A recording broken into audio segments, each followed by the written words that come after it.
நீங்களும் ஒரு ஃபேமிலியோட இருக்கிறவர் தானே. உங்க ஃபேமிலில இருக்கிற ஒரு பொண்ணுக்கு இப்படிப்பட்ட ஒருத்தனை கல்யாணம் பண்ணி வைப்பீங்களா?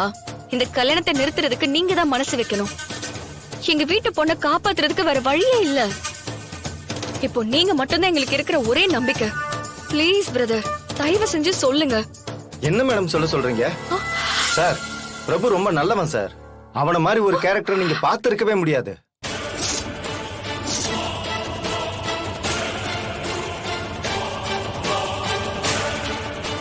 அவனுக்கு ஒரு கஷ்டம் வந்தாலும் மத்தவங்களுக்கு ஒரு பிரச்சனைனா ஓடி போய் உதவி செய்வான். ஸ்கூல் டைம்ல இருந்தே அவன் அந்த மாதிரி தான். அது மட்டும் இல்ல மேடம், அவன் தான் one of the best student. படிப்புல அவனை யாருமே அடிச்சுக்க முடியாது. அவன் வாயில இருந்து ஒரு பொய் கூட வராது மேடம்.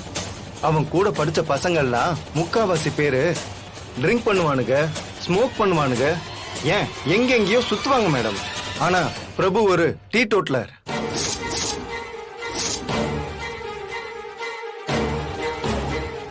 அவனை பணத்தாலேயோ வேற எந்த பழக்கத்தாலேயோ அடிமையாக்க முடியாது.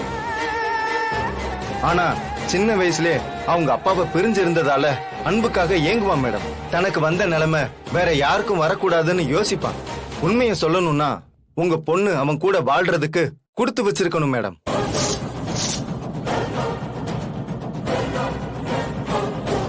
நீங்க ரொம்ப சேஃபான ஒருத்தர்கிட்ட தான் உங்க பொண்ணை ஒப்படைக்கிறீங்கன்னு நினைச்சுக்கங்க.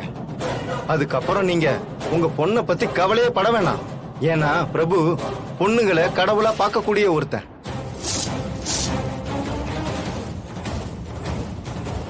ஒரு பொண்ணு தப்பு பண்ணா கூட அவங்க கிட்ட கோவம்லாம் படமாட்டான். பொறுமையா எடுத்து சொல்வான், இல்லைன்னா ஒதுங்கி போயிடுவான். நீங்க ஏதோ வேற மோட்டிவ்ல என்கிட்ட கேட்டுட்டு இருக்கீங்கன்னு நினைக்கிறேன். ஆனா அவ அப்படி இல்ல மேடம். பொண்ணு குடுக்கறவங்க சந்தேகப்படுறது கரெக்ட் தான். ஆனா பிரபு நல்லவன்.